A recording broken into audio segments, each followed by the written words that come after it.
Kloter 13 embarkasi Palembang menjadi contoh keberhasilan pengelolaan jamaah haji di tingkat kelompok terbang.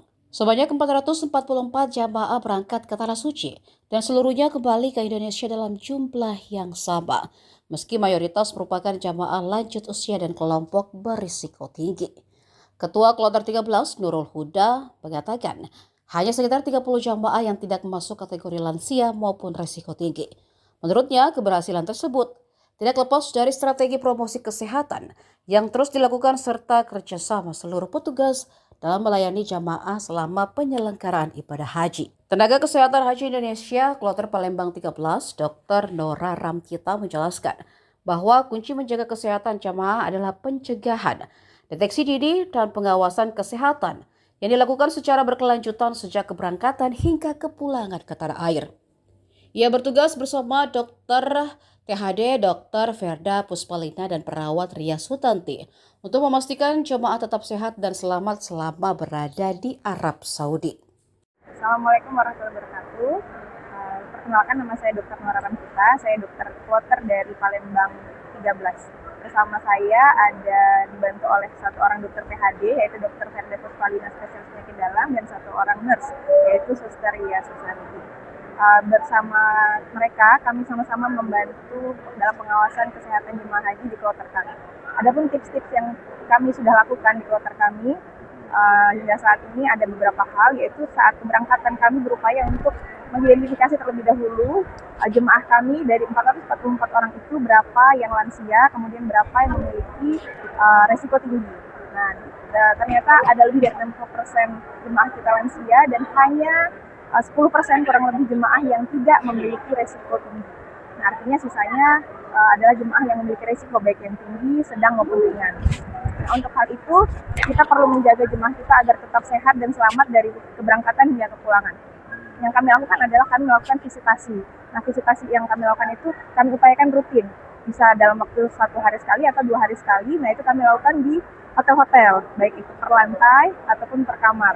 Dan kami mengutamakan jemaah-jemaah yang memiliki resiko tinggi, baik itu yang memiliki riwayat penyakit yang sudah diketahui di Indonesia maupun yang baru kami dapatkan di Mekah atau Madinah.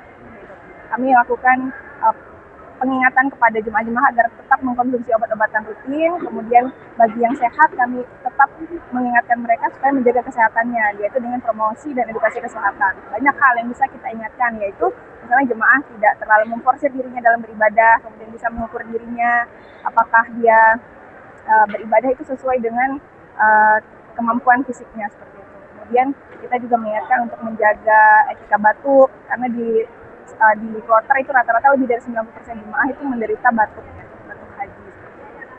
Kemudian yang paling penting lagi yaitu kita tidak bekerja sendirian.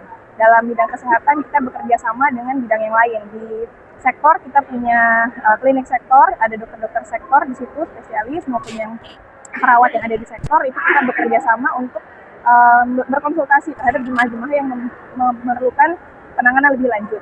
Kemudian jika memang tidak dapat dilakukan di klinik, maka kita akan melakukan konsultasi ke KKHI, baik itu KKHI Mekah maupun Madinah. Kemudian untuk kasus yang lebih lanjut lagi, maka kita perlu melakukan perujukan, seperti itu, perujukan ke Rumah Sakit Arab Saudi.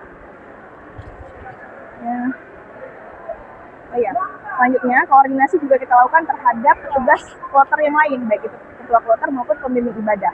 Nah, itu sangat penting dilakukan karena kita tidak bisa bekerja sendirian. Jadi kasus-kasus jemaah haji ini butuh koordinasi yang baik antara petugas kloter.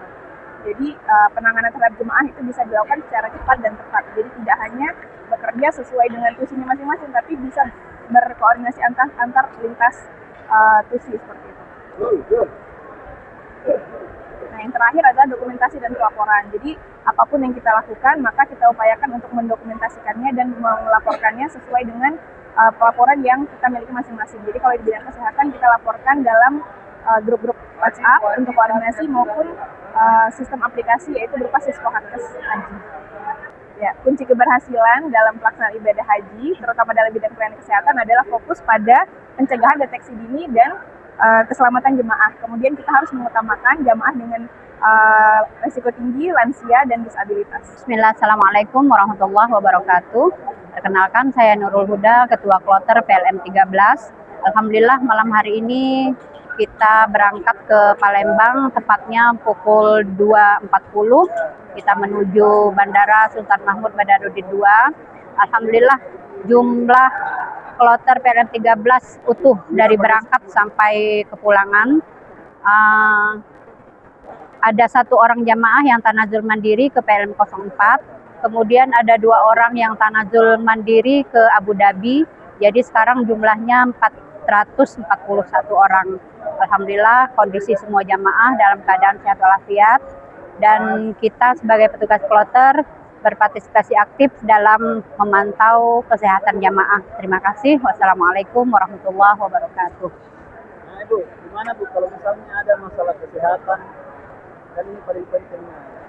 Apalagi sekitar 80% lansia yang dipimpin. Ya. Cara menangani.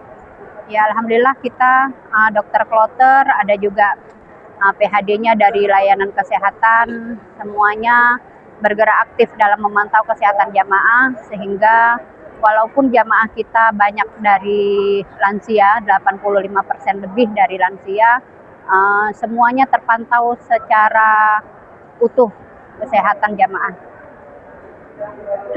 Ada ceritanya Bu? 1 orang aja yang Ibu tangani, gimana ceritanya? Namanya boleh disebutkan? Ada 1 orang yang pertama kali dirawat di rumah sakit sebelum Armusna. Beliau mohon maaf bisulan tapi ada diabetes, jadi harus dirawat di rumah sakit selama 4 hari. Yang kemudian operasinya itu tidak dijahit sehingga kata dokternya kelihatan otot-otot beliau. Tapi alhamdulillah, Masya Allah, ketika Armusna kita awalnya sudah mengajukan untuk safari wukuf, tetapi qadarullah tidak disetujui oleh pihak sektor.